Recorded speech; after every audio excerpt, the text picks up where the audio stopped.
आई साहब एक बंदे नूं सजाए मौत हो गई, सजाए मौत का आर्डर मिल गया। सजाए मौत का जो आर्डर मिल गया, जज उन्होंने सजाए मौत देन लगा तो जज ने आख्या भी तेरी रिहाई का एक तरीका है, अगर तू दस देवे ना भी एक औरत की चाहती तो तू बच सकना। उन्हें कहा अच्छा मैं बच सकना। उन्हें जज ने कहा जी तू बच सकना। भाई साहब वो टुर पे, टुरदा टरांदा फिरदा फरांदा काफ़ी सारा उन्हें सफ़र किया। काफ़ी सारा सफ़र करन तो बाद एक बजुर्ग नूं मिलिया। सलाम अलैकुम वालेकुम सलाम। बाबा जी मैं ये पूछना चाहना कि एक औरत की चाहती है।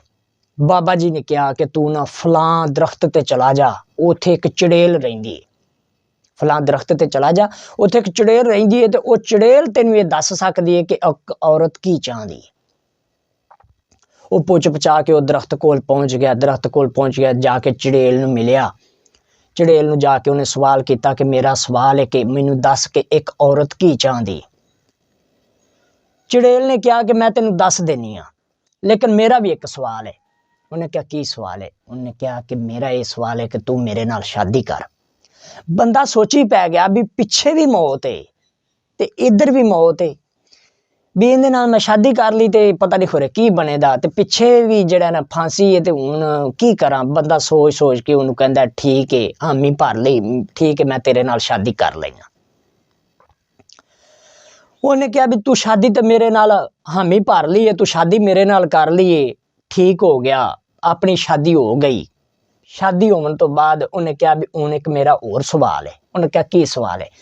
उन्हें कहा भी मैं 12 घंटे परी रहना करना ते 12 घंटे मैं चुड़ैल रहना करना। हुण मैनू दस मैं राती चुड़ैल रवां करा या दिने चुड़ैल रवां करा, या राती परी रवां करा या दिने परी रवां करा, ये हुण मैनू तू दस। वो बंदे ने सोच सोच के उन्हें कहा तू आपदी मर्जी कर ली, भावें रात नूं परी रवी करी ते भावें दिने परी रवी करी ते भावें रात नूं चुड़ैल रवी करी ते भावें दिने चुड़ैल रवी करी। उन्हें कहा अच्छा। चुड़ैल अगों कहन लगी अच्छा मैं आपदी मर्जी कर ला? उन्हें कहा आहो तू आपदी मर्जी कर लै। उन्हें कहा भी एक औरत भी खुद मुख्तारी चाहती, एक औरत भी खुद मुख्तारी चाहती है, एक औरत भी आज़ादी चाहती, वो भी चाहती है कि मैं जो मेरे मन विच आवे मैं वो करा, मैनू कोई पुछन दसन वाला ना होवे।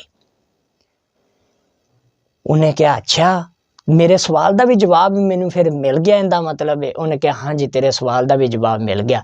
इत्थे हाई साहब ना एक बड़ा जबरदस्त शेर मैं तैयार किया है।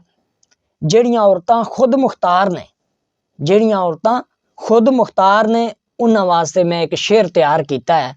ते ਜਿਹੜੀਆਂ समझदार ने, ਜਿਹੜੀਆਂ आपदी साइयां दी जेड़ा ना कस्टडी विच रहिंदियां ने कह लो, या ਜਿਹੜੀਆਂ आपदियां साइयां दी जेड़ा ना पुछन दसन तो बगैर एक कदम ही उठांदियां नहीं, उन्हां वास्ते नहीं, लेकिन ਜਿਹੜੀਆਂ आपदे साईं दी बगैर पुछन दसन तो कोई उन्होंने लगाम नहीं, कोई गल नहीं, कोई बात नहीं, उन्होंने वास्ते एक शेर तैयार किया है। ते आई साहब है जरा शेर सुनो। एवें बोल अवलड़े ना बोलिया कर, रहिंदे खसम नाराज सदा बड़बोलियां दे। कां कन खावे ते कोयल ठंड पावे, कां कन खावे ते कोयल ठंड पावे, बड़े फर्क ने सजना बोलियां दे। ਜਿਹੜੀਆਂ ਟੁਰਨ ਖਸਮ ਦੀ ਰਜ਼ਾ ਅੰਦਰ ਵੇਲੇ ਸੌਰ ਜਾਂਦੇ ਉਹਨਾਂ ਗੋਲੀਆਂ ਦੇ, ਆਪ ਮੁਹਾਰੀਆਂ ਪਈਆਂ ਖਾਨ ਸਦਾ ਠੁੱਡੇ ਸ਼ਰਮਾਂ ਵਾਲੀਆਂ ਨੂੰ ਝੂਟੇ ਡੋਲੀਆਂ ਦੇ।